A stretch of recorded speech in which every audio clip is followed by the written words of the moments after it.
Do we have questions? Anybody? Hello? Hi, what do you think about Metameme adverts? So, like the smart water advert, where they just stick in those celebrities.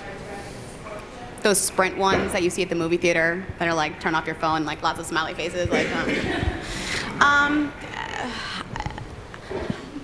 I think they take the internet a little bit literally, and that's a problem because it's like they just take everything like face value on the internet and throw it against the wall. It's like one of these things. Well, again, Old Spice guy took the kind of humor of the internet, the fast pace, the one take, the stuff that is kind of more subtle about what people do on the internet, and they made something. Right. They took the opposite of what made the meme at all interesting to anybody.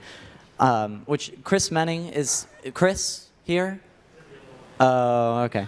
Chris Menning hit on something when he was at Buzzfeed about Where's Chris?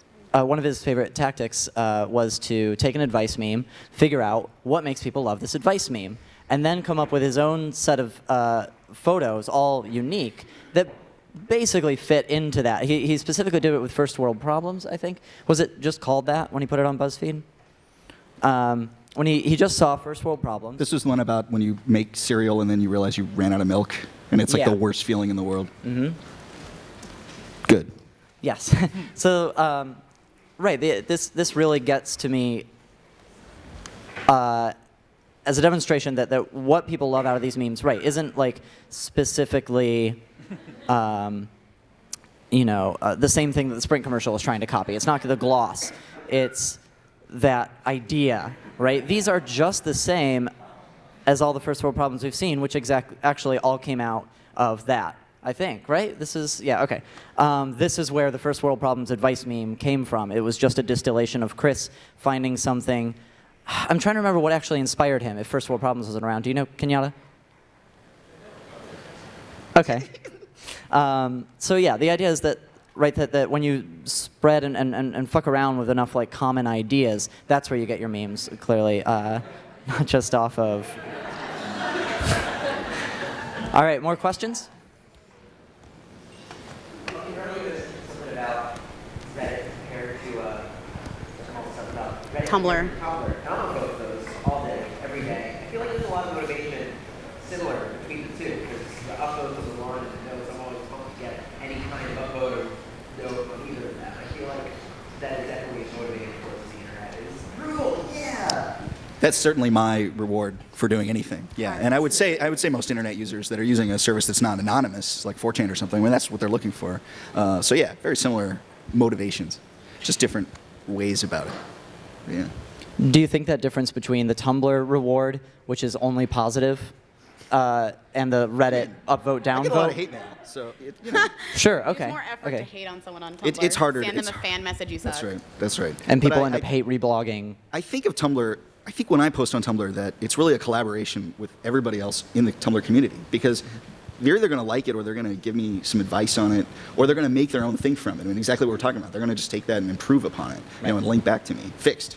And I just that's great. I mean, we're all sort of working together to make everything. There's a hate button that you can do an add-on on Tumblr, and if you click hate, you just never see the post again if it's reblogged. That's not very Tumblr-y. I'm sorry.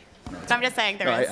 It doesn't send disapproval to the person. It's not like you suck, but it just, for your own comfort, you're like, I never want to see this again. Well, sure. If it's a like the bury function on Dig, which I at one point was told didn't do anything. At one point, they eventually made it functional, but there was a thumbs down that didn't affect anybody. You just didn't see it anymore. See, that's the kind of hate that is the most valuable. Yeah. Another question? Did you see one? You're the guy in red. Red thing. So 2 years ago, 4chan came up a lot. 4chan forgot. Keyboard. I definitely feel like Reddit has. I really feel like Reddit has replaced what made 4chan magical. I don't think everyone agrees with that, and I'm trying to see if we have anyone particularly knowledgeable about why I'm wrong. Cole Stryker, author of a book about how 4chan is magical and nothing will replace it. So I think we're looking at something negative 4chan.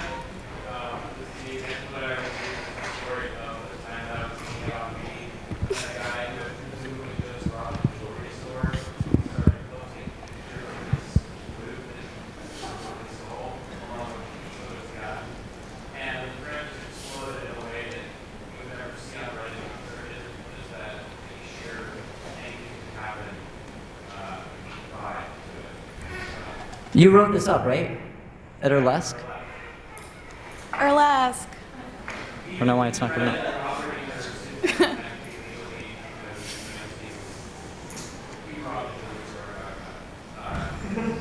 So I have to scroll down the huge banner that says goodbye. There you go. And to your knowledge, this guy was never connected. You've been looking for it.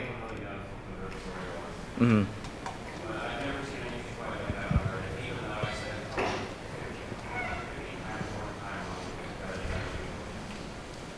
Who here used to or does frequently use 4chan?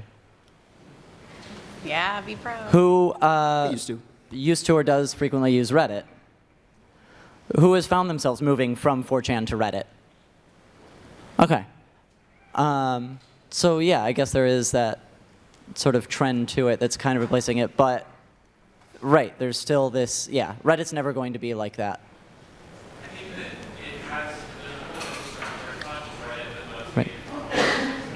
to do what 4chan was so good at better, but that's the one thing that they can't grow. That's why there'll always be something like 4chan out there. But as far as like finding memes, it provides a way to see the cream around as well. And so there's much less work to find something interesting or something like that. Mm-hmm. I have one other question for the audience, and then probably we can do another question from the audience. I wanted to ask if Anxiety Cat, what's the yay or nay on Anxiety Cat? Either is this valid, or does it need to just be Paranoid Parrot and socially awkward Penguin, all who actually are in favor of Anxiety Cat? All who had heard of Anxiety Cat at all before now. Anil Dash, why are you in favor of Anxiety Cat? What? More memes. He just But it's not more memes. What? More. He likes memes. One, that's 1, 20, 0. Good spirit. But, all right. but you don't feel that like there's something. Yeah. All right. Any more questions? Mallory, left. Yes. So unlike them, how and basically behind you all for achieve commercial success and how you understand or deal with needs and create them. So Chris, like you're great for community manager and understanding how to offer out of Tumblr. That Girls Day blew up, had a web series, or just what else.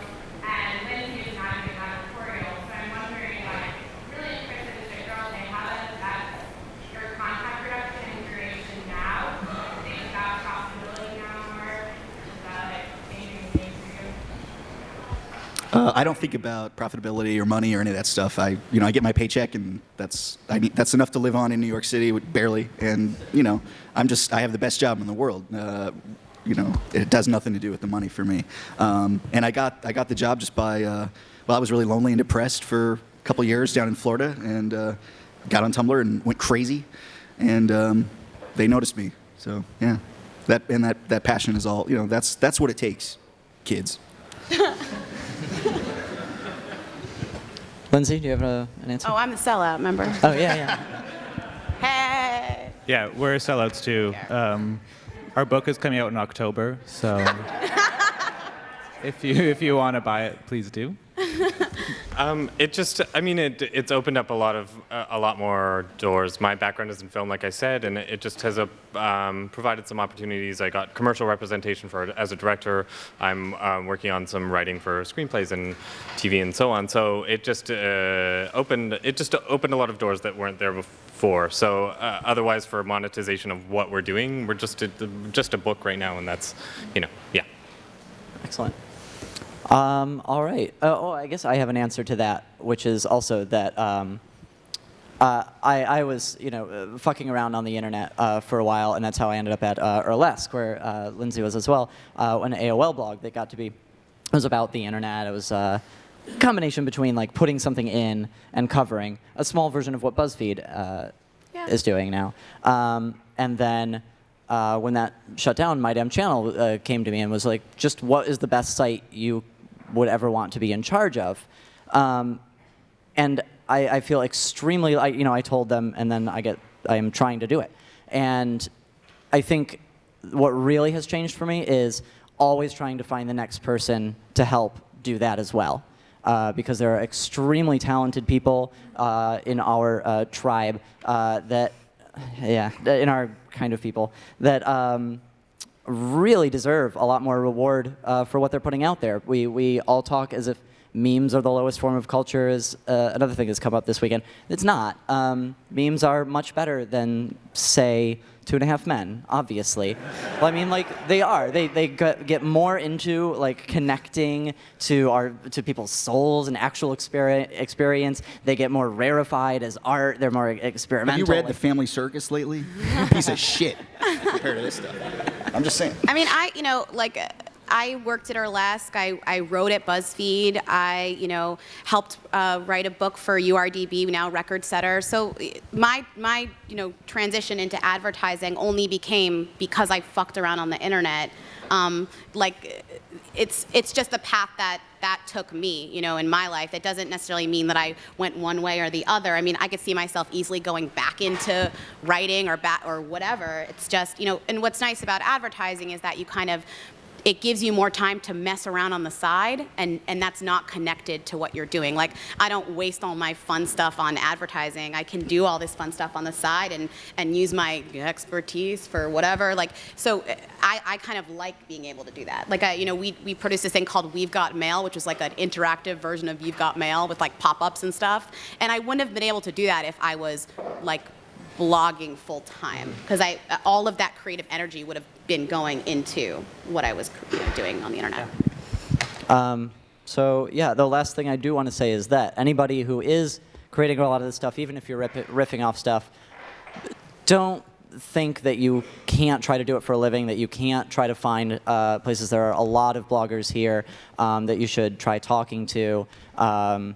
If you want to ask any questions, you can come up to me. I know I am personally always looking for people who want to contribute stuff, and we try to be a paying site, because I really think creativity does deserve rewards, and it's fine that some people want to do it for free. It's also cool if sometimes some people want to make money at it, and a mixture of that, which has nothing to do with the point of our panel. But thank you.